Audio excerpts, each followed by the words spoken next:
Wai is, in my opinion, amazing thinker, speaker, a writer of books, and is working on an artificial intelligence startup.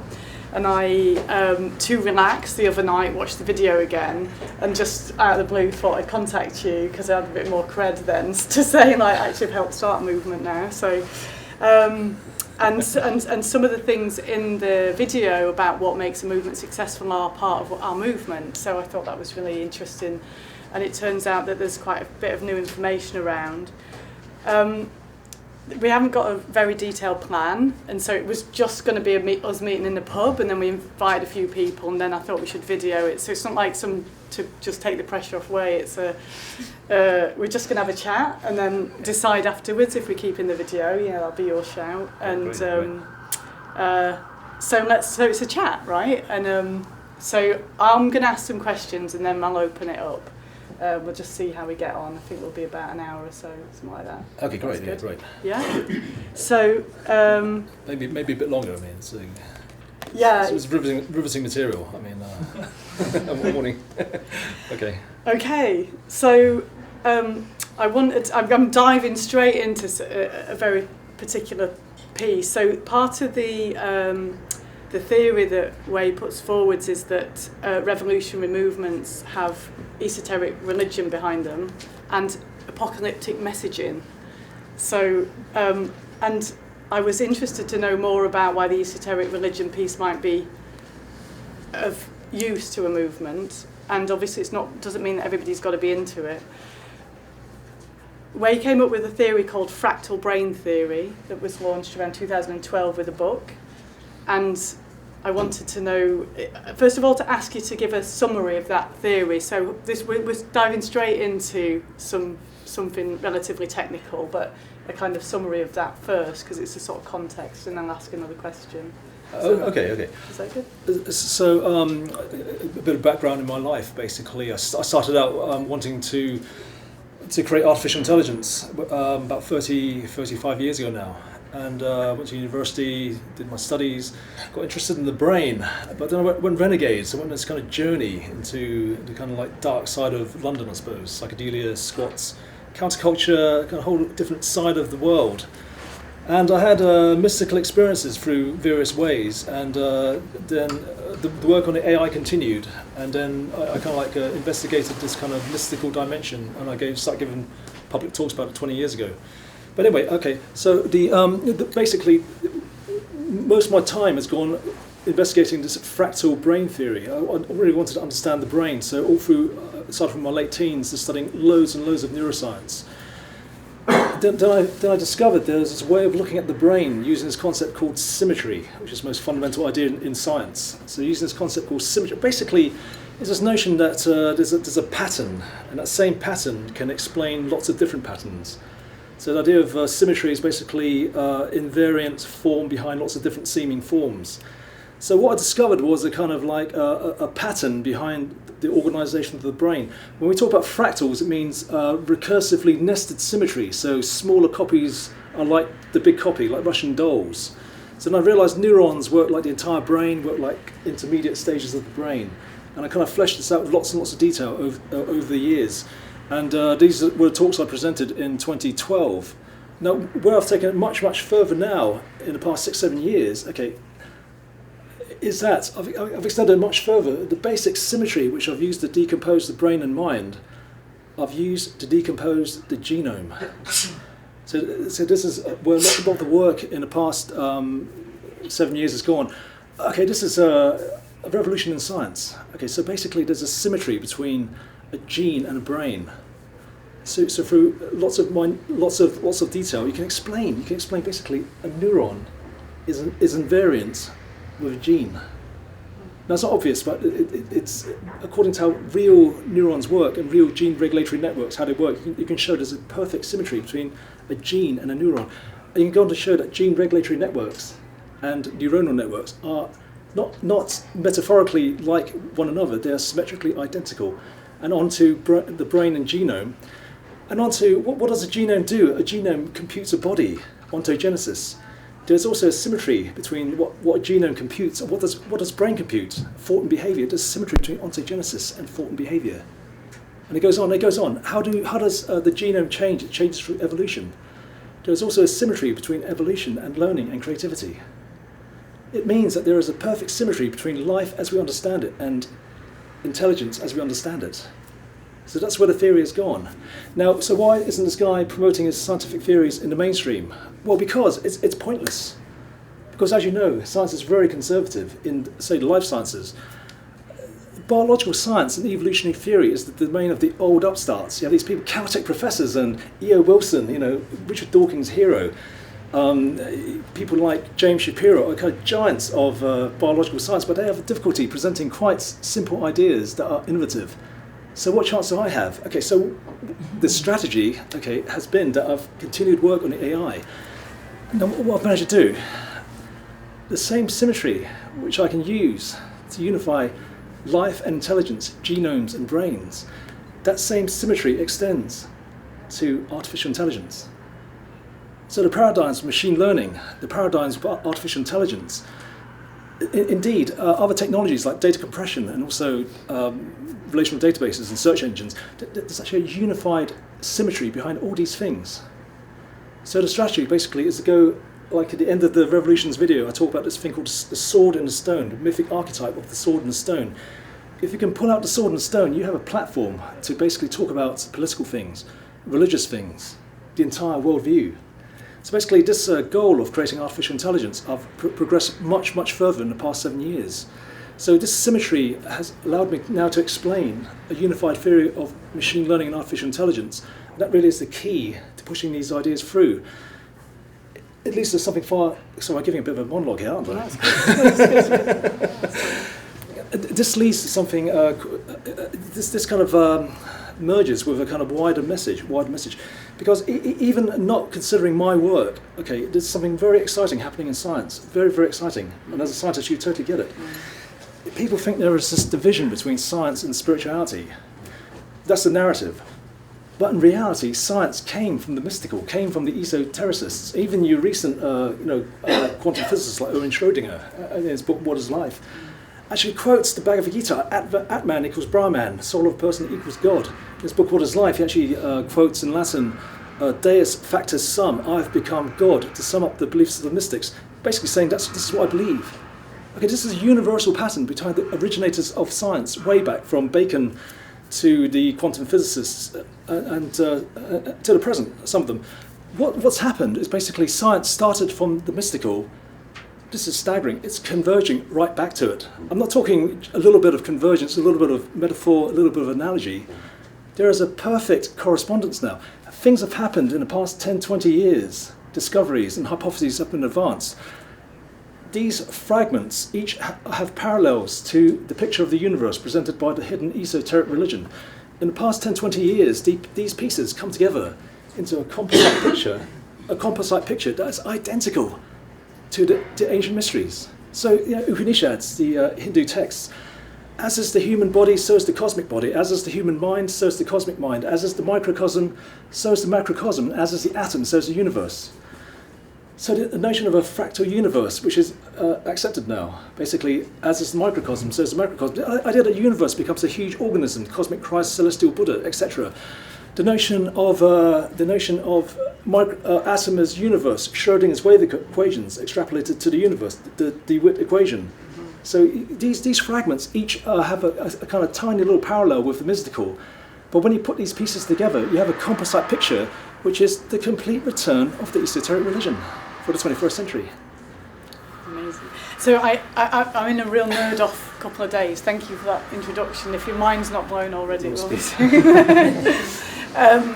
I'm having a great couple of nerd-off days, so I got to be with Ian McGilchrist yesterday, who has written a book called The Master and His Emissary about the human brain, and I think his essential thesis is that the left hemisphere looks at detail and the right looks at the big picture, and the left brain under capitalism, I guess, is just taken over, and we're not doing the big picture sort of spiritual holding piece. Hopefully I'm saying this work well enough, but one of the things, now Ian McGilchrist was, I think, an Oxford Don, so I'm just saying this because I think it will honour you, in an Oxford Don for literature, went back into become a medic, and then went on to become a brain scientist, right? And one of the things he says is that consciousness is a basis of the universe. It's not an emergent property from matter.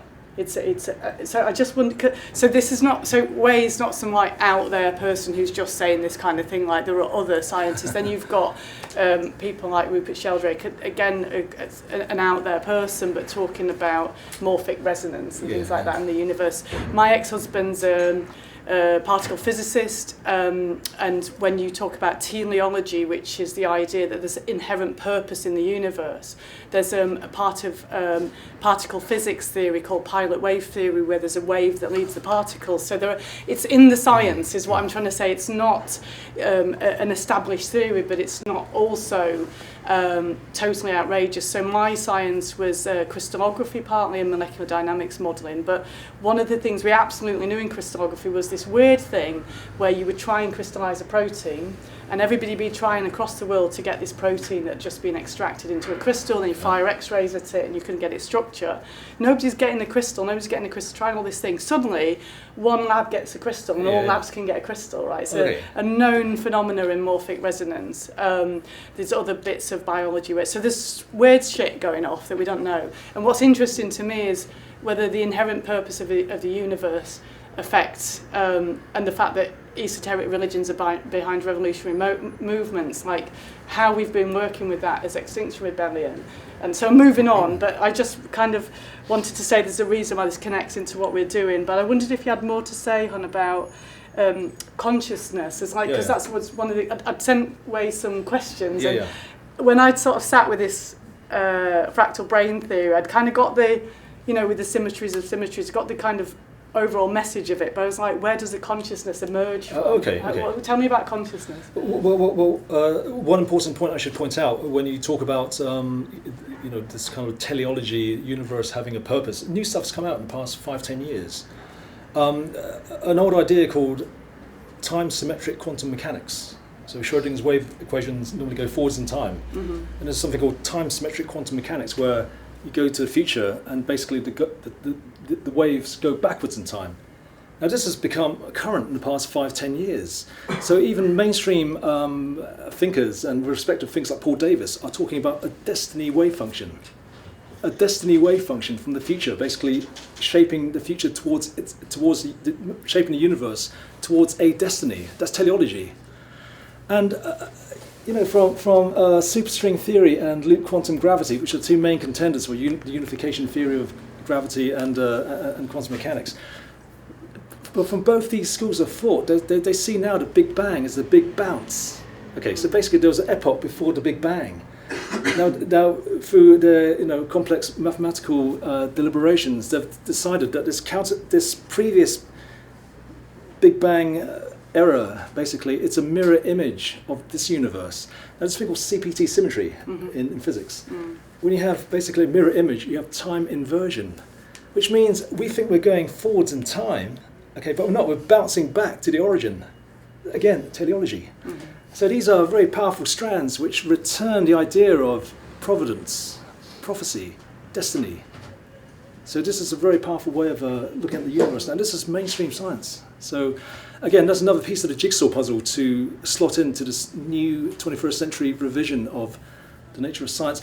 Now, consciousness, okay, so basically the big puzzle of consciousness, okay, basically the answer's always been there. You're talking, Gil Price talking about consciousness being primary, basically.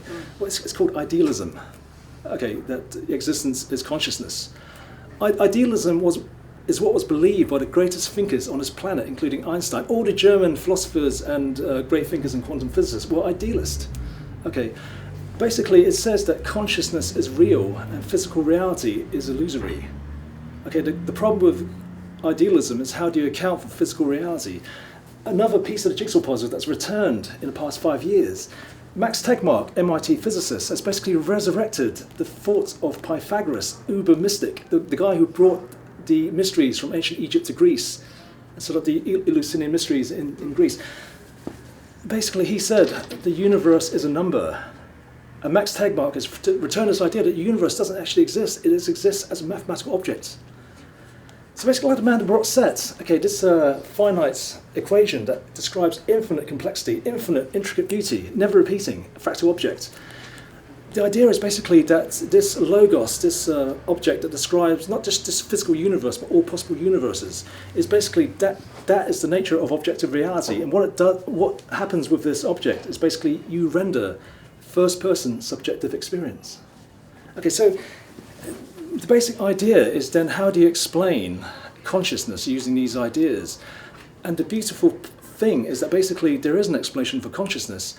That's the complete return of truths contained even in the Bible, Bhagavad Gita and Quran.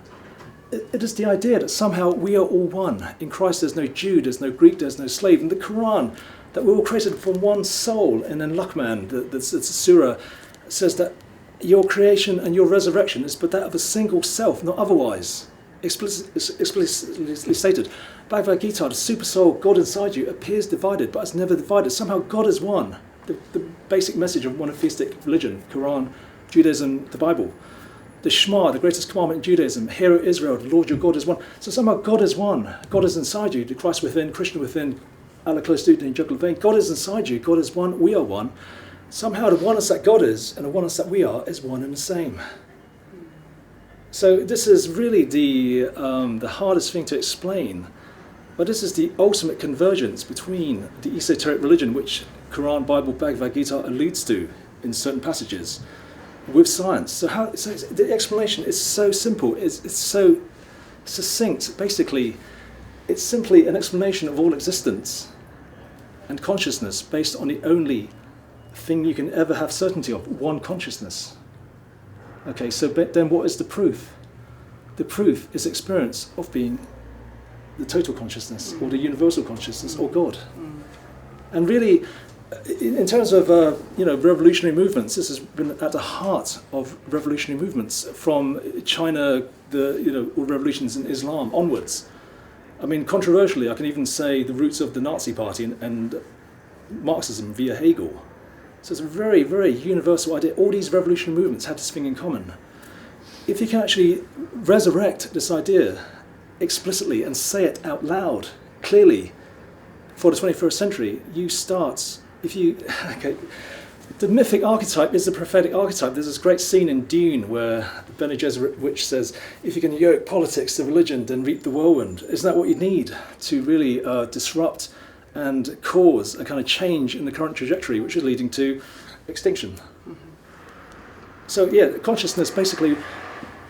I was sponsored to go to this Tucson Consciousness Conference a few years back, and basically they're all materialists. They're trying to reduce consciousness to physical reality that doesn't really exist. So simply, materialism is basically an assumption, okay? It's only an assumption, the idea of a physical world out there, separate from my consciousness. That's the assumption, and it's mainly a kind of Anglo-Saxon assumption, basically in the continent. It's idealism, it's phenomenology, it's existentialism. Somehow consciousness, subjective reality is first. All we're doing basically was kind of restoring the balance. Yes, there seems to be a physical world out there, but say we must return the idea of consciousness being really fundamental in purely scientific mathematic terms, reasonable terms. And from that you can, form a new worldview and totally reinterpret world history.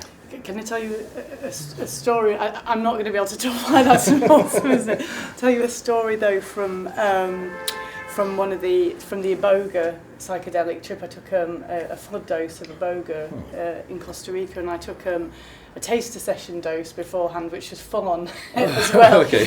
I have to say, but nothing like the other one. There's another story. But one of the things that happened in that in that taster session was that I suddenly started to see a pulsating geometry that was creating new bits of universe. And I was actually feeling a lot of despair. I was emotionally in a really poor state, and I was thinking, that could be interesting if I didn't feel really shit right now. But there's this pulsating geometry and all that. It's very clear that this thing exists somewhere and it creates new bits of universe. And I'm like, whatever, really. I'm not particularly interested right now. A few months later, I'm having hanging out with my first husband, Jeff, and he's telling me that he's finishing off his book, Universal, that he's written with Professor Brian Cox. Oh, yeah, okay. So physics has been in my life for a long time. I've around the kitchen table, so the Large Hadron Collider when that came online and all that. So that's all been sort of part of my journey, hearing the physics emerging. So a few years ago, physicists used to talk about the theory of everything. And I always thought it's fucking arrogant that physicists would talk about when they're not really talking about economics and society and all the stuff that's really painful and the sort of emergent strategies, emergent properties of even chemistry is tricky for some physicists, but emergent properties in nature and ecology and so on. So I always thought it was a bit of a dodgy term. But Jeff said it's become a joke in physics that they now talk about the theory of anything rather than the theory of everything, because what they've got to, I mean, they used to say in physics, give us one free miracle and we'll explain anything. This is this Big Bang. But actually, so they know now, if they've got the conditions just immediately after the Big Bang, we're talking about tiny fractions of a second, and you plug in the current laws of physics, it's on the YouTube, you run this Eagle simulation, Eagle project, and it simulates the known universe from this information. Astonishing that physics is that clever. But the thing he said was, the only problem is, Gail, there could be another point here with a different set of conditions, different laws of physics, different starting conditions, different universe, and here's another one, and then he starts doing this with his hands. It's basically, Gail, it's like there's this, the mass of it's called the Calabi-Yau, and it's this geometry and it creates new bits of universe, right?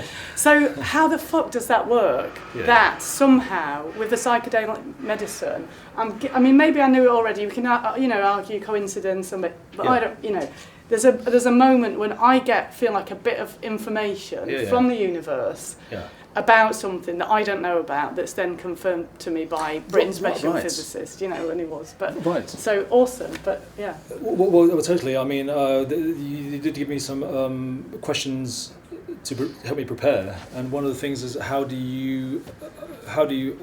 words you use, a kind of a concrete physical explanation of communication with this universal consciousness. Yeah.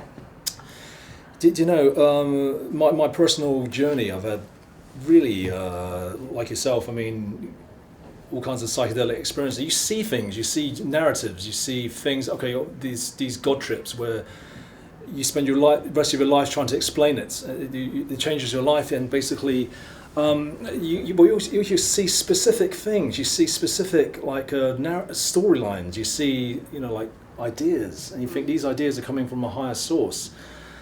Now, what is the mechanism behind it? You asked. Well, in a sense, you can explain why should a universal consciousness have a dialogue with an individual? Now, how can this universal consciousness communicate this tiny speck? Well, one, there is an explanation for why everyone is God and how we're all one consciousness, undivided, indivisible. There is an explanation for that. But another easy way of explaining it, if there is a destiny wave function, emanating from the future, the simple explanation is that in certain states of mind, the collapse of the wave function, God does play dice. That's what quantum mechanics is about. It's a probabilistic aspect. But in certain conditions, the dice are loaded. So basically, the collapse of the wave function happens in such a way in your brain that you receive transmission from the future through this destiny wave function. Now, that's not, I can't prove it, that's metaphysical speculation. But that's not any more metaphysical speculation than most of the current scientific theories now, parallel universes, the notion that the number of universes there are, types of universe, is 10 to the power of 500. That's a beyond astronomical number, 10 to the power of 500. And they all exist somehow, types of universe. There was a conference last year about where scientists were asking whether we're still doing science, because they're not producing testable hypotheses anymore.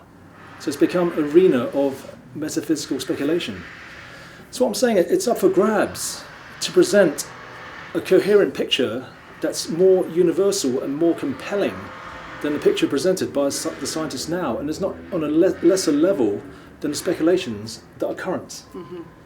By taking the ideas of people like Max Tegmark resurrecting these ancient ideas of microcosms, macrocosm, time-symmetric quantum mechanics, you can present a very compelling picture to generally not the older established scientists, but the younger scientists, the up-and-coming generation, to really usurp the existing materialist, reductionist kind of paradigm, which I think McGill Price is objecting to.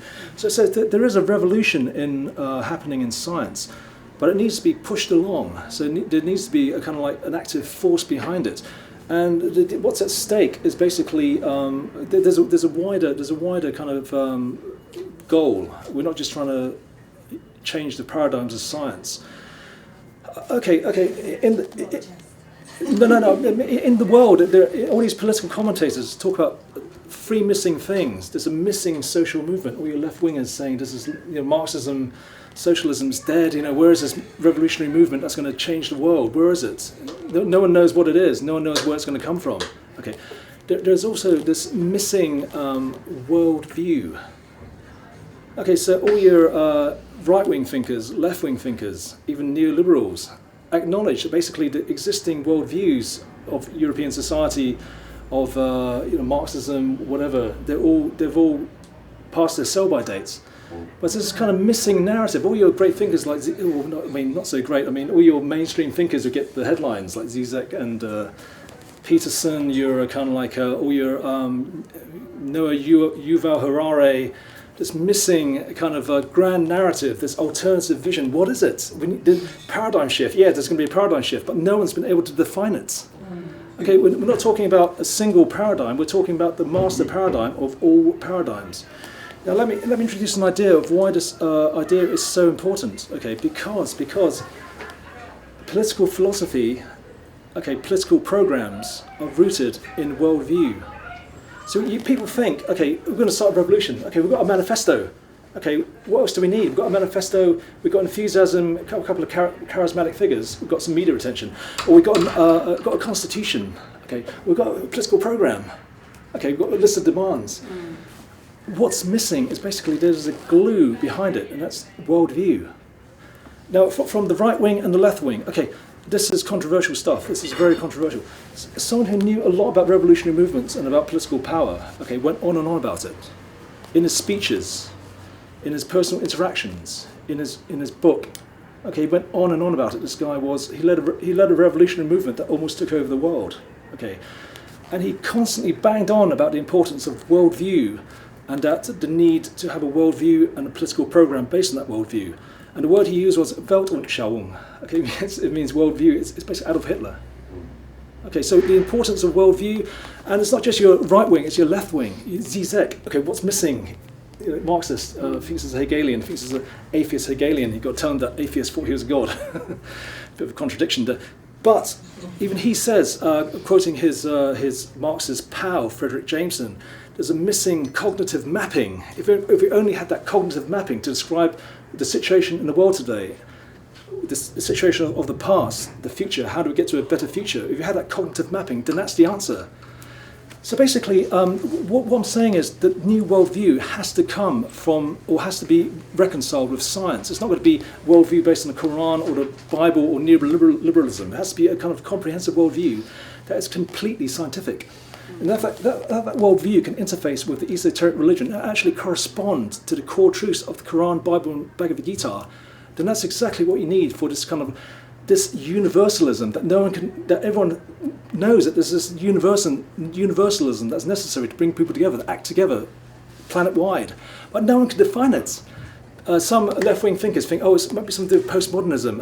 Everything's relative. That's where we'll get people to. But it doesn't work. It doesn't work.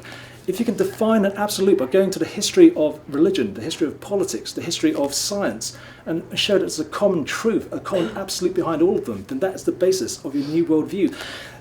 Another development of since the Revolutions talk was given, I learned basically the origins of the Renaissance, which gave rise to the Enlightenment, gave rise to ideas of political philosophy.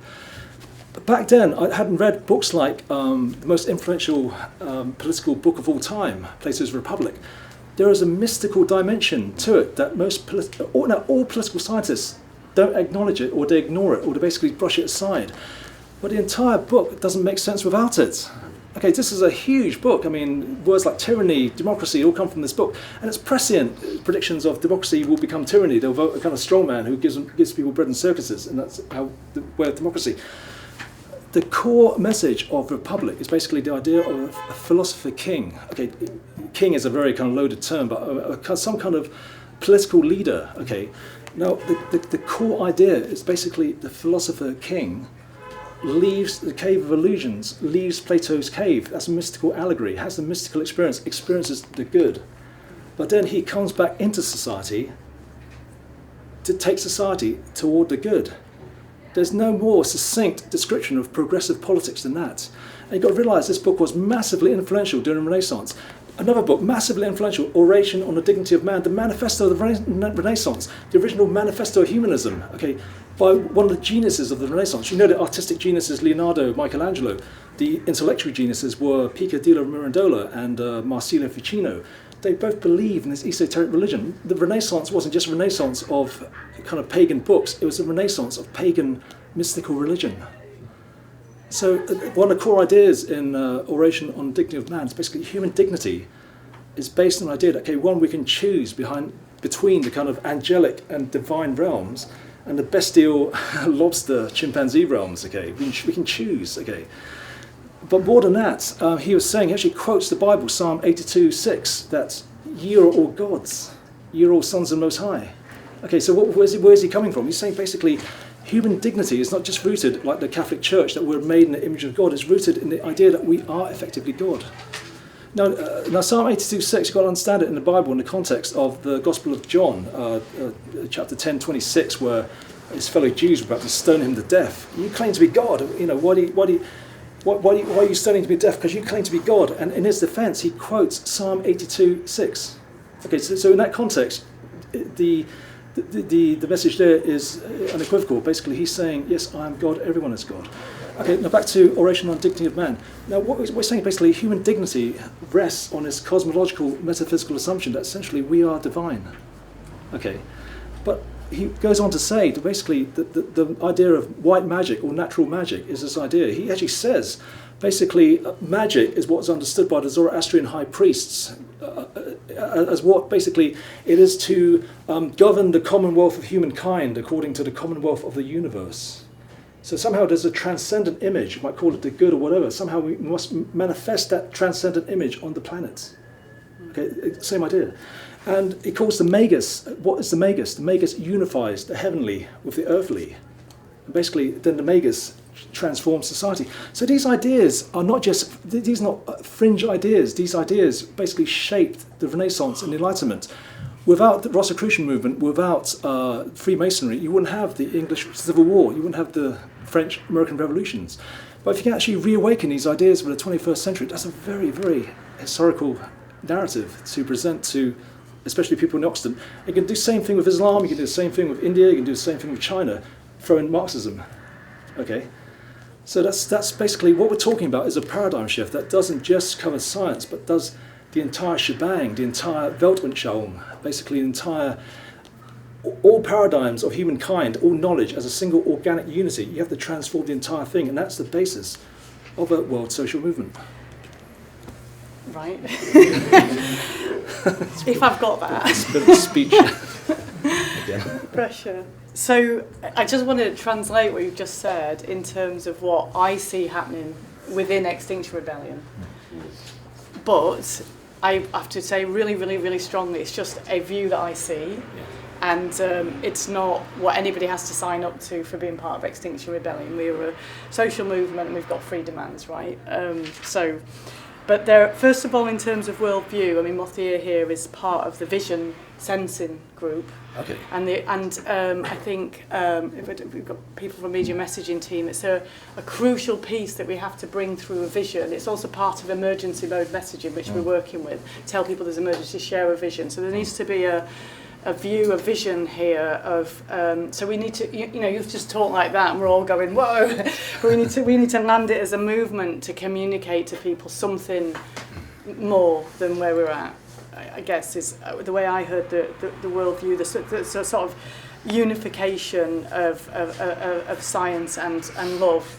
If it would be another way of talking about esoteric religion from my perspective. So the second bit is the way you're talking, I'm guessing you've come across sort of spiral dynamics, Ken Wilber's work, Theory of Everything, teal consciousness, but you're talking to it anyway if you haven't, but and you'll want to read it if you haven't. But with teal organising is part of what we're trying to do. So you have a self-organising system. You're really trying to decentralise how you organise. So it's Frederick Laloux's work, the sort of Frederick Laloux supporting is now the reinventing organisations type piece. So how you actually organise, and like our self-organising system, as people here from that team, it's got a way to go, but we're trying to bring that in terms of how we actually work together as an organism.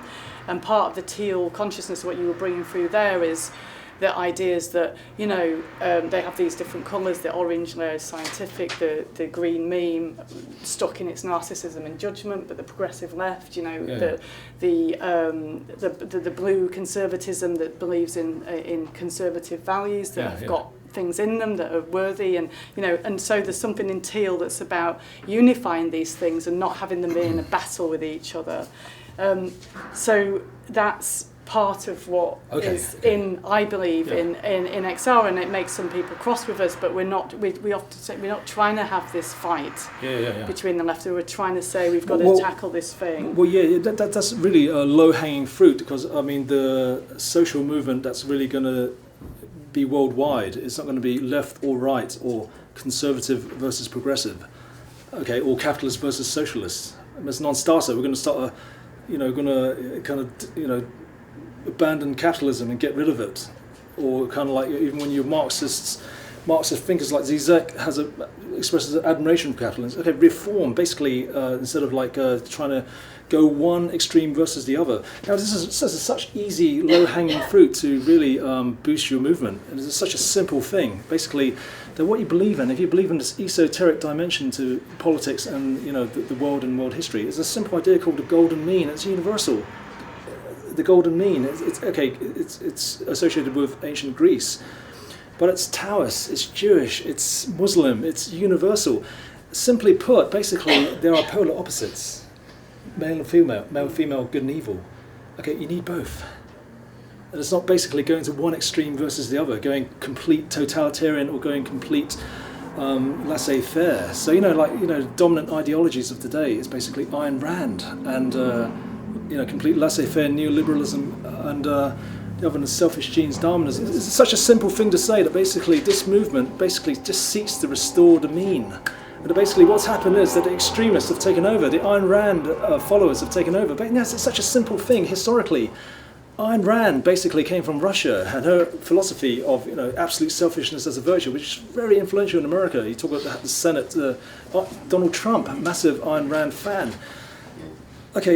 Basically, here was a complete and opposite reaction to the totalitarianism of Stalin, a complete opposite reaction. Von Hayek, the godfather of neoliberalism, he came from Austria, and his kind of complete laissez-faire, capitalism was a complete reaction against Hitler. It's such an easy thing to say. Look, these extremists have reacted to these other extremists, and what we simply seek to do is just restore the balance in the force. And then you can do it with left-wing, right-wing. This is not a left-wing movement, this is not a right-wing movement. You say, what does left-wing mean? In a sense, we're all left-wing, in terms of French Revolution, here is the king, people sat to his left were the reformers, the capitalists. Funny, the capitalists back at that time were the left-wing, were the revolutionaries. The right-wing were the kings and the aristocrats and the, kind of the clergy. Unless you want to go back to kings, aristocracy and clergy, we are all left-wing. See, so it's such an easy thing to say, the conservative factions of this world, the progressive factions of this world were basically saying the same thing. And historically, you can go back to the roots of America and go back to, the kind of like the restoration of Atlantis, the new Atlantis, Francis Bacon, back to Freemasonry, Rosicrucianism, and the ideas of the Statue of Liberty, and the kind of like Freemason Rosicrucian-led revolutions. So revolution, there's a power to reawakening an interpretation of the past. Now, many political movements conjure up a fictional past, a mythic past. These were the fundamentals, this is what was lost, and this is our interpretation of what the fundamentals are, and it's a really powerful way of communicating things. But if you actually communicate the real fundamentals, the real history behind America, the Enlightenment, Islam, etc., that basically supports revolutionary, progressive unification aims, that's a very, very powerful narrative. It's in terms of reconciling polar opposites, that it's such an easy thing to basically communicate this idea that we believe in this thing called the golden mean, and it's universal. You can quote, like passages from the Quran, you can quote, Taoism, etc., and you can actually communicate it in a very powerful way. And in terms of a revolution, people are scared shitless of this kind of like a socialist revolution, kind of bring back Clause 4 and I'm going to nationalise everything. It's not going to happen. It's a non-starter. Okay. I know it's going to offend some socialists, I know, but I'm saying basically even if your rabid Marxists have become in China the best managers of capitalism in the world, then to have this revolution, kind of like we're going to nationalise everything, go back to kind of like Stalin, Lenin and stuff. It's not going to work, and the easy way to do it, which is it seems like what you're doing and you're getting flack for, is basically communicate this golden mean idea. So, I was with the Rebel Wisdom people yesterday, and one of the things they're talking about is the authoritarian left. When the left is so forceful and it's strong, it can be very polarised. Yeah. And one of my favourite videos is Milton Friedman talking about capitalism, where he's going on about how wonderful it is, the innovation, what the markets can bring. And right at the end, he shares his vision of neoliberal capitalism. He says, because the markets will make sure everything's shared out, there will be no concentration of power, and therefore that no harm will be done. And why I love that video is because I share the vision of Milton Friedman, that I want there to be no concentration of power and therefore no harm done. It's just that the mechanism that he thought would achieve that hasn't achieved it. So that's the kind of conversation now. Like, I don't know whether, how I, believe strongly that the operating system of humanity is flawed, and that we could have an the way that Extinction Rebellion could move is to have international demands focused on saying the operating system has got severe bugs in it and we've got to reprogram it, or however you want to say it. But that's a conversation that you have that's not ideological. It's looking honestly at what the issues are. I wanted to go back to this point about why esoteric religion might support revolutionary movements, because I think what I'm hearing you saying is the idea of the vision that's within esoteric religions coming through. That's what helped these other movements. But I also wondered, if I've got that right, correctly, if I've got it wrong, correct me, but I also wondered if those movements had people within them that felt that they were in a dialogue with the consciousness, and therefore and this is where we all sound mad, right? So this is Gail, this is not Extinction Rebellion. I did say to Ian McGilchrist yesterday, I sort of did the girly groupie bit on him, and I feel, from my perspective, I think Extinction Rebellion's an experiment in teleology. It's a sort of, but there are people who've set up Extinction Rebellion magic. There are people who, before our movement, massive rebellion periods happen, people go and work with South American traditions, dispatchos into the River Thames has happened a couple of times, a lot of prayer and so on. So have people actually been in a dialogue? And I will tell you a story that everybody else has heard in a minute about a dialogue piece, but if you just... Well, I mean, the meaning of natural magic was this idea that somehow what's in the mind you manifest in physical reality. Okay, that sounds very mundane, doesn't it? It ties in with ideas of law of attraction and kind of new thought in America. It's a simple idea. Basically, the magus or the white magician basically has a thought. It could be a kind of a piece of architecture, a cathedral or whatever. It could be a new society. Basically, through magic, through concentrating on that thought manifests in reality. Okay, so on a mundane level, to do anything, to get an ice cream, I need to keep that thought in my mind. Okay, I walk to the shop, I go to the bank, and if I stop thinking about it, I failed, I didn't get the ice cream. Okay, but on a more kind of like mystical level, the idea of magic is basically that you have a thought in your mind that's not selfish, that's not law of attraction. I'm going to visualize checks coming through the post, and I get my Mercedes Benz, and I get lots of money come, my book deal and stuff, and lots of kind of like attractive members of opposite sex, etc. It's something slightly different. Basically, you have a thought in your mind, and it's a transcendent thought that you've derived from either your mystical experiences or through your intuition or through your kind of your heart, I suppose, your heart's intent. By keeping that thought in your mind, there is a kind of magical as in capital M. Things happen around that thought, and they manifest. Uncanny things happen. Well, if there's a destiny wave function, it means that if your will is aligned to the universe, then of course the universe will conspire to make things happen. Crazy synchronicities I've had in my life. Just crazy synchronicities. I mean, I can tell you these crazy synchronicities, and you might say I'm lying. You've made most of these I can prove. Then you just know the universe is set up. When I talk about destiny wave function, I see it in my life. And the coordination of these events is not random, it's basically set up. But if you align your will to the universe, whether it's to change the world or start a world revolution, basically the universe will conspire to make it happen.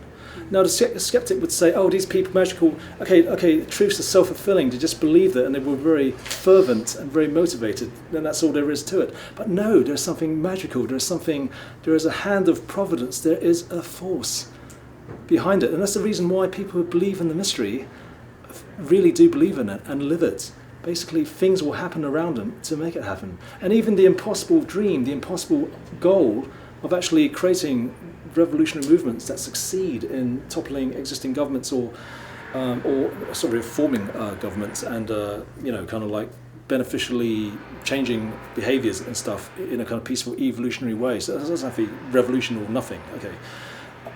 Basically the universe conspires to make it happen. And that's the reason why it's not just academic, these people have magical thinking, therefore they are enthusiastic and they're more motivated. Basically there is something mysterious, and there is a physical explanation now through these new currents in physics. And once you have that, once you marry these ideas from physics to ideas of mysticism and magic, that's a very potent combination. Then you realise, synchronicities, and of course, physics allows it. Like synchronicities, Carl Gustav Jung collaborated with Wolfgang Pauli, quantum physicist, Nobel Prize winning quantum physicist. So it's always been there. But I'm saying in the past 5-10 years, it's really become, new results have come in to basically really ram home the point. That when people say, using quantum mechanics and science to justify your woo, your kind of like your cranky new age beliefs, these were the beliefs of the founders of quantum mechanics and the founders of science. So it's full circle. Science has basically returned to the mystery.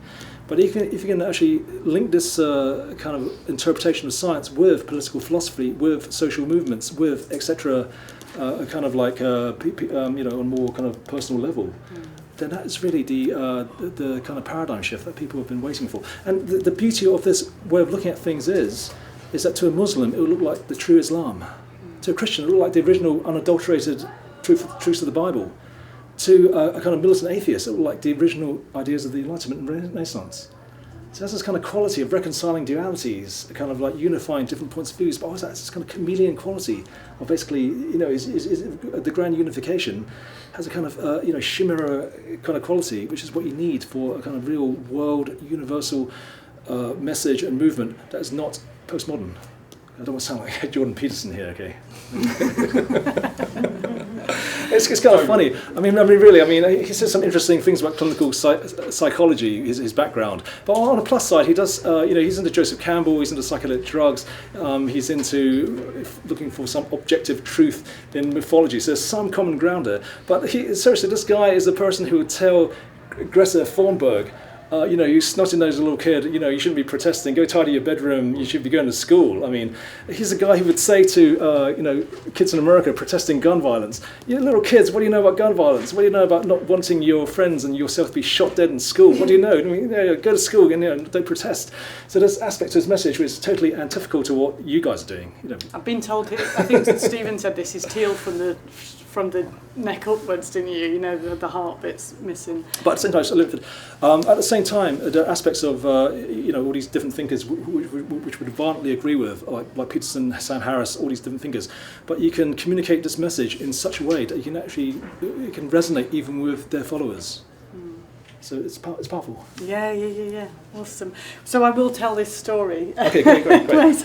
Everybody else in the room's probably heard, right? So I've been trying to start mass civil disobedience since 2010. Okay. So part of my journey was watching videos like yours and got stuck in myself with some personal issues and got stuck not finding the team, not understanding what exactly had to happen, not having the right information. So I did a big psychedelic journey with the iboga with a flood dose, which was a brain rewiring around anxiety and happiness and stuff. And then with the ayahuasca. A Cambo and 3 ayahuascas. I mean, it was a full-on 2 weeks. Two ibogas, a Cambo, 3 ayahuascas. I mean, I was not leaving any stone unturned really. But the because I'd listened to Terence McKenna, talking about the codes in the higher consciousness. I thought I'm missing the codes for social change. Okay. What are the codes? There must be some codes in the higher consciousness. What am I missing? Where is the team? Who should I work with? What guides and allies are there? Blah, blah. So that was this is my personal journey genesis story, right? I mean, XR is far bigger than this, but this is part of it for me. But and then came back and tried to start a mass tax disobedience and didn't really work. Well, it didn't work, but through that I met Roger, who's out of the room. He said he's got a load of data for me to share. And we have a 4-hour meeting in London in 2016 where he's telling me because he's been doing a PhD in how things change, about momentum. Well, actually, it was less about. We brought in momentum-driven organising afterwards, but it was a lot to do with conditional commitment and various theories you'll see that Roger's written up. This is an uprising type stuff. Anyway, a 4-hour download of really cool information, and I was so happy about it. And obviously, we're going to start working together and blah, blah, blah. And I said to him, Roger, that's amazing. That's exactly what I needed to know. And the moment is, he taps the notepad and goes, well, basically, Gail, what I've just given you here are the codes for social change. So he uses the phrase of the prayer, which was, and what seemed really significant to me about that was, I don't think I would have recognised that the prayer had been answered somehow, that it was like the universe is going by the way. And you can say that's coincidence, we can, of course. And but there have been other moments for myself that have been a request. As you said, it has to be in service to something bigger than yourself. It's not asking. So another one, which wasn't a psychedelic, it was in the way I work, is you put herbs on a fire and you'll say them. And the reason I've got Wai in today, and I love his stuff, is because, as somebody who's got a PhD in molecular biophysics and likes to not be, I sit in a community where everybody's into homeopathy and this, that and the other, and it's not my thing. I'm much more into the sort of rational. I don't like just woo. Wafty, whatever. So looking for a way to kind of understand experiences is strong for me, and I think there's putting a prayer on a fire that gets answered 2 days later is the synchronicities. I mean, also there was a lot of praying before each of the rebellions, and again, people worked bloody hard. We're talking about Jamie and I this morning about the person at 4 a.m. who was emptying the piss buckets on Marble Arch, right? There are people who were working really, really hard to have this thing go as well as possible, but I just find it incredible that each of our launch, our Rebellion Period 1, Rebellion Period 2, as far as I know, and I'm not saying everybody had an amazing time all the time, right? But the prayers for protection, for this thing to succeed, for it to go well, there were a lot of I don't know, I just find it like there's something here that feels held to me, and quite often somebody comes in the room, might be you, you're new today, you just think you're here for a reason, right? What's your role? And then Diara stands on the pink boat from the Amazon, from the Brazilian Amazon, and says, if you're here at this time, you're here for a reason. In the understanding of indigenous people from her tribe, you've come here for a reason. So what's your reason? And people arrive. So these synchronicities. Well, I mean, I talk about prophecies on a theoretical level and prophecies behind social movements on a theoretical level. I totally believe it, and I think as things get more dire on this planet, there's one thing about using mythic archetypes and prophetic archetypes to start social movements or to encourage social movements, and it's very powerful to say, because people know the mythic archetype through Star Wars. Star Wars, and the link between monomythology and Star Wars is not overstated, because the guy who did the monomyth, Joseph Campbell, actually said, that these myths have to be recommunicated every generation, and George Lucas has done it. And then George Lucas says, I was trying to communicate the monomyth, and he says, Joseph Campbell was my mentor. So the monomyth is really out there. Is this the hero's journey? The hero's journey, yeah, exactly. And it's a very powerful combination to say, basically, the mythic archetype that's happened, the hero of 1,000 faces has appeared all across the planet, in the past. That's Joseph Campbell's idea. And to say that, he quotes the philosopher Sallustius, the Roman philosopher, that myths are things which never happen but always are. Now these mythic archetypes, they manifest on the planet, locally, in different parts of the world, South America, China, etc., and all through kind of like religious figures and your mythic heroes. The simple connection with mythology and prophecy is simply that the mythic archetype will manifest on a planetary scale. And that's what all the prophecies in the Muslim world, in the Christian traditions, Jewish traditions, Zoroastrian, that's what they're about. The mythic archetypes manifest on a planetary scale. The extra, in terms of, Is that the sort of Christ consciousness, for example, in Christianity, that the coming of the Christ the second time is a... Well, Book of Revelation is quite explicit, talks about the destroyers of the earth. That's quite explicit. Talks about the coming, when a great thing happens. They shall hunger no more, they shall thirst no more, the sun shall not strike them, nor any scorching heat. What we're facing is scorching heat, so the happy ending is basically we'll somehow survive it. It talks about the physical and spiritual transformation of the planet, but these prophecies are quite explicit. In the past, these prophecies have been used, it's sort of like the mythic archetype, it's sort of like the apocalypse archetype, and these have really propelled revolutionary movements forwards. Now, the real, dynamite fuel that can really cause this thing to happen in a very short scale of time is to use real prophecies. Okay, some people will say you're playing with fire. That really is a kind of but it takes things to another level. But when you understand, basically, even your scientists are saying, artificial intelligence, the biggest event in human history. That's what prophecy is about, the big happening. And if this thing happens in a way where the planet completely corresponds with these prophecies in Buddhism, Judaism, Islam, Christianity, a time when drought, famine, disease will sweep the world, Buddhism, etc., all these kind of different prophecies. Basically, when you match up these prophecies to the conditions of the planet today, that's a very, very kind of powerful message. And if you really want to start a world revolution, you've got to understand that a lot of this world is very religious. You're going to keep it to atheists and secular humanists and middle class people. If you really want to communicate this revolution to the wider world, you're going to have to communicate it in religious terms as well as scientific terms. And I'm saying that's a very potent combination. And so part of what some of the things that have happened as part of Extinction Rebellion have happened by design, but some of them have become apparent. So one of them is that grief is a really necessary emotion that the green movement has been trying to talk about climate change and not worry people about it. So we've moved into the let's worry people about it. It's called emergency mode messaging. Let's talk about it. It's a well-known messaging tool that's used to get people to stop smoking or wear a seatbelt. You know, there's a really big problem. There's something we can do about it. Why don't you act according to these? Right. So that's one thing. But the other bit is that by facing what's happening in these times, it elicits a feeling of whether it's panic, grief, trauma. Daniel Pinchbeck's talked about in a book, I think, that maybe this shift in human consciousness, which is into so-called teal and the spiral dynamics, comes from, not everybody has to make the shift, right? It's some of us, but it comes from a collective trauma.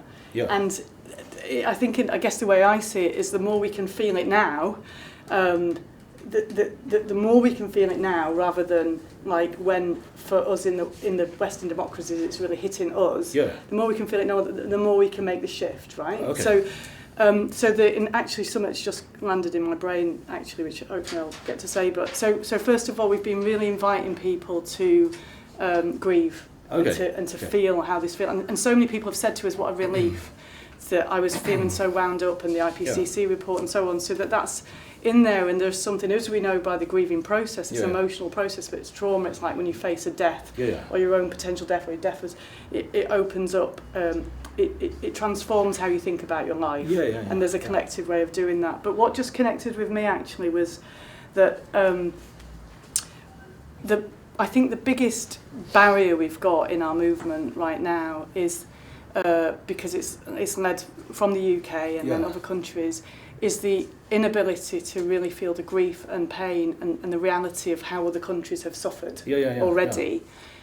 We tend to be able to, some of us, connect to bits of nature and that's fine, whatever way is going to speak to your heart, you know, although there is something telling us something when you can feel more about a walrus than the person in Bangladesh. And there's something, we have to feel it as soon as possible because time's running out, you know. So there's something about that, seeing what's happening to the rest of our family. You know? I'll say something. I think relevant is that grief is important, and when we talk about your classic revolutionary agitation, you want to basically agitate people. You want to make people even angry and upset, and you want to awaken emotions.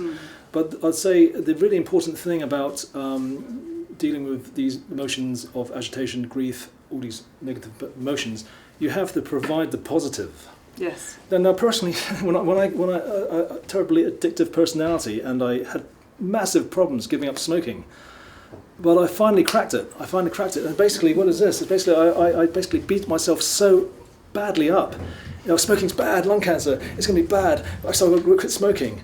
But then I depressed myself so much, getting depressed about smoking, I wanted cigarettes.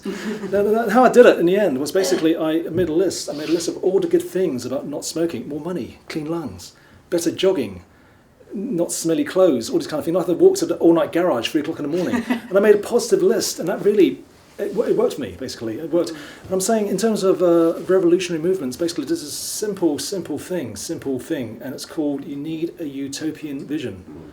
And you must have it. If you don't have it, it's very hard to motivate the troops over a long time span across difficulty, across a kind of like... So grief is important, as is all these other emotions, but you must have that kind of driving force that what we're doing is going to lead to something far better. It's not sacrifice yourselves, it's going to be hard, it's going to be lots of work, it's going to be horrible. And what we get out of it is that situation, we're going to be horribly dead and extinct and stuff, but by making all this sacrifice and pain and suffering and going to prison and stuff, we're going to make things slightly less horrible. Do you know what I'm saying? It's got to be better than that. It's got to be utopian, and it's got to be plausible. It's got to be convincing. It's got to be exciting. Now, the Venus Project was horrible, and Zeitgeist movement. Okay, I'll say it. I think it's completely stupid. Okay, I'll say it. And they kind of allied themselves to this really dumb idea called resource-based economy. Basically, you know, we're going to save the planet. Give us all your resource, all your different countries. Give us all your resources, mineral, physical resources. Give us all your resource, and we'll allocate it out to you, and we'll save the planet that way. Okay, the Pindian time movement on one single kind of like strategy, really. Okay, and we'll create this kind of society without money, but give us all your money so we can create it. Okay, kind of fell apart. Okay. But what they had, which was good, okay, was they had a vision of the future. It was an artistic rendition. It was really impressive. It basically drew it out. Okay, people could see it. Okay, the artist's impressions were very impressive, and it really excited people. That the reality was something different. It was Jack Fresco in his backyard. So how far have you got with your Venus project? And it's basically, and one of the buildings was like an outdoor toilet, outdoor toilets. They opened the door and it jammed. It's like, and that's, but give us all your money and we'll create this, these kind of city futurescapes of these kind of like elevating trains and stuff. Now what they had was this kind of utopian vision, but in order to create a real social movement worldwide, you need a believable social vision and a social kind of utopian vision for the future that incorporates, kind of like justice, kind of like equality. Not equality of outcome, but equality of opportunity. Sorry, mistake on yeah. I mean, but you need basically this idea of universal justice. So finally, we're going to sort out the corruption in society, in politics, but also I think there is a kind of like a kind of ecological vision: organic farming, biodynamic farming, kind of clean water, clean restoring the planet and stuff like that. But I think there's also a technological side to things, which is low-hanging fruit again, to really excite people. And it's happening. I mean, just this year, in China anyway, I think a dozen provinces, finally, this year, renewable energy has achieved parity with coal. And wind and solar will get cheaper and cheaper. I'm saying that's a technological revolution, but it's many, many facets to this kind of... but that's one example of this kind of utopian vision through technology, reconciled with eco. Yeah. It means, yes, 5G is amazing, but people want to opt out and basically go to 5G-free areas, then that's fine. So you can basically, there's a huge movement out there, which is basically utopian. It's technological. There's a huge movement out there, which is ecological. And somehow you must excite both these worlds. It might be worth sharing a couple of other things that relate to that. I'm totally with you about the vision, and I don't think we share that strongly enough, and it's part of the emergency mode messaging is share the vision.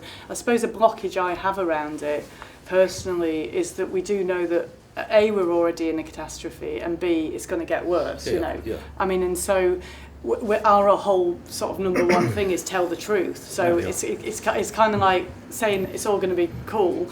It feels not okay. But one of the ways, but we have to find a way to say that. That's the piece of work that really is urgent, in my opinion. Looking at more theatre there, no pressure. Yeah. But sorry, just interrupt you. Yeah, definitely there needs to be a social vision, because I think one of the things in the world today is alienation from nature and from each other. And I think that's one of the things you need to bring back. And nature everywhere. You see these odd buildings where they're green, and you think, how are we going to get all the carbon out of the atmosphere? We're either going to have these stupid sucking machines that are not going to happen because they're not ecological anyway.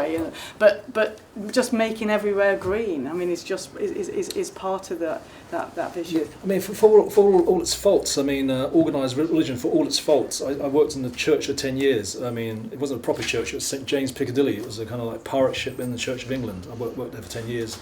Sort of New Age stuff, comparative, reconciling religions and stuff. So it's very progressive. But the fall of religion in the West, basically, it's good. I mean, no more this kind of nonsense. Virgin birth was kind of funny stuff. I mean, but organised religion gave people a sense of community. It gave people a kind of like a focus, and basically, working there, singing hymns. It's great singing hymns together. The simple act of singing together is spiritual. Mm-hmm. Okay, but apart from when they put the very cheesy modern lyrics to old hymns, horrible. Okay, I mean, okay. But that's one thing which is missing from modern society, which you need a kind of like something like that. I think somebody said, well, actually, I met somebody called Sanderson yesterday who's been doing modern day atheist church services. Or something. Oh yeah. Well, it's kind of funny. I mean, I know. Yeah, that was a joke that became serious. Okay, but religion was something serious that became a joke. So maybe the two can meet somewhere. But I think in terms of like new forms of organisation, it doesn't have to be like this is a religion. This is the kind of orthodoxy, this is the catechism, believe or we're out. So if you have a kind of like this world view, then it's really a kind of really easygoing, inclusive thing that can incorporate different races and different religions. Now, you or we are very lucky to be in London. If you want to kind of testbed a new universal world idea or narrative or Weltanschauung, worldview, you're in London. All races, all religions are in this city. You don't have to fly out, send missionaries all over the place. Everyone is here. Mm-hmm. So if you want to try out this universal message, basically, if you're successful, if basically, I know you've been criticised for being purely middle class, okay, but you're not, because I kind of like know these movements, but they'll kind of pigeonhole you in that way. Mm. But really, if you can, in the months and years to come, if you can really get young Muslims, young alt-right people even, young Jordan Peterson followers, you know what I'm saying? That's the acid test, isn't it? You get mainstream people, even conservatives, even capitalists, kind of city workers in the city. You've got one of those already. Exactly. If you can do it, London is a microcosm of the entire world. It's a mystical macrocosm. So basically, this is the perfect place to start a world movement.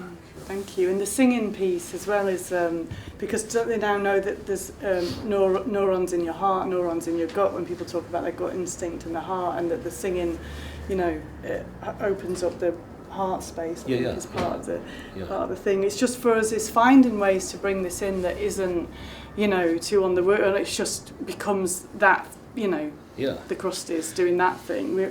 I wanted to mention another piece that I've noticed, or that's been named, is, because we have this focus on being willing to be arrested, right? Okay. It's sometimes named as you must get arrested, not must, and so it sounds a bit mechanical, but we'd sort of said this time in a Sunday Times article, if we had 10,000 people on the streets, 1,000 arrests, we thought we'd blow something, and that's what we got, right? And we did blow something. I mean, not like in quotes won yet, but one of the things I've kind of, just a few months ago, when we started doing the talk, heading for extinction, and you'd sort of say to people, you give them all this information and about social movements and about how civil disobedience is part of it, and you set up a dilemma action, it's called, this is the stuff Roger talked about to me first of all. A dilemma action means, you go and do something and either they let you get away with it, in which case happy days, or they arrest you for it, in which case the story happy days. So you set these things up. So being willing to get arrested is a thing.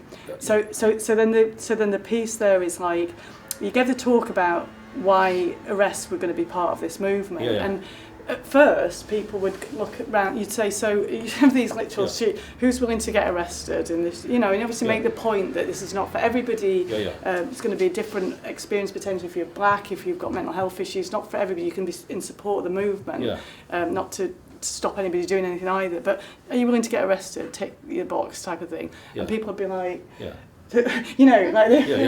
what? Do you mean? So now that has changed, right? Okay. I mean, there's seems to be up to potentially 500,000 people in the UK willing to do that from some data we've had. Okay. Which is a big deal, because this. I don't know if you know this data from Erica Chenoweth, that if you have 3.4% of the population. Well, but what I was going to say is there's something of the system in us, right? It's in us. Yeah. And then we know that if you want to do a transition, there's an initiation. So one of the things we've sort of recognised is it can be the arrest process can be, or the supporting of that process can be an initiatory moment. You've always found this in social movements in the past, that basically the shared hardship bonds the movement together. Well, at the same time, I wouldn't base a movement on one tactic. I'd have many tactics and expand the tactics, because you can absolutely guarantee basically there's tactics and there's counter tactics. So basically, I saw the Banksy, despair has ended, tactics has begun. So as counter tactics, you can bet. I mean, I know for a fact, and it is the case that Special Branch MI5 are thinking, what are they going to do next, and how can we respond? Okay, and you're being infiltrated now. I mean, well, actually, in all honesty, probably there is an active conversation with the police. That's been a strategic decision. And in that way, making the assumption that infiltration will happen, and that exactly. We just have to handle but that. It's important basically for the movement to be transparent, whereby you get to a situation where your Special Branch and MI5 officers will come to believe that, gosh, these guys are doing really is for me and my children as well. And when you start doing that, that's when your movement starts to succeed, when you actually get judiciary sympathising with you, members of the establishment, maybe not all the establishment, but often be some of the members and their sons and daughters. That's when a movement will succeed. But in terms of counter tactics and in terms of strategy, you've got to have an array of strategies and tactics. But ultimately, you have to gain power. I don't think through purely protest movements you can. I mean, in the questions you sent me, you talked about rebooting the operating system, changing legislation, and also reforming the financial system. If you want to do that, you have to gain power. So I think protest is really important because it's marches, rallies, canvassing, but as a part of a repertoire of many tactics that needs to be a spread of, and different places will the different tactics will apply to different places. So I think instead of actually homing on one tactic, which is very effective, but you can bet your dollar that basically there are people thinking, how can we thwart future? Sure. And it's going to be, it's going to be the army, it's going to be mass camps, it's going to be new laws of arrest. And police commissioner has asked for new laws to deal with these kind of events already. That's in the Evening Standard I read. So I think it's an ongoing thing. When you said in your message dialogue about tactics and strategy, I think it's a really evolving thing. I can't really advise you because you know far more about these kind of things than I do. But I think in terms of in the long run, it's great because you've got loads more a bigger following. You get media attention, but really the critical thing is to evolve and grow. Yeah. Thank you. So I think we'll start to wrap up. I just wondered if there was anything else that you felt. Oh, it's fine. I could talk for hours. I don't recognise that. Really, I give talks and basically, really, I just start talking, and 3.5 hours later, people have sat there. Look, no, I'm serious. And then basically, the people to come back. So I can talk for hours and hours. But but I mean, obviously, it's a hot room, and concentration spans are limited. But yeah, really, great work, you guys. I mean, I've got to say that basically, in terms of synchronicities and destiny wave functions, I think all these movements around the world, they'll find each other, they'll link up, and basically it's find that common ground, and it's not left or right, conservative or progressive. So I think that's gonna happen. Should we just thank Wai? Yeah, man.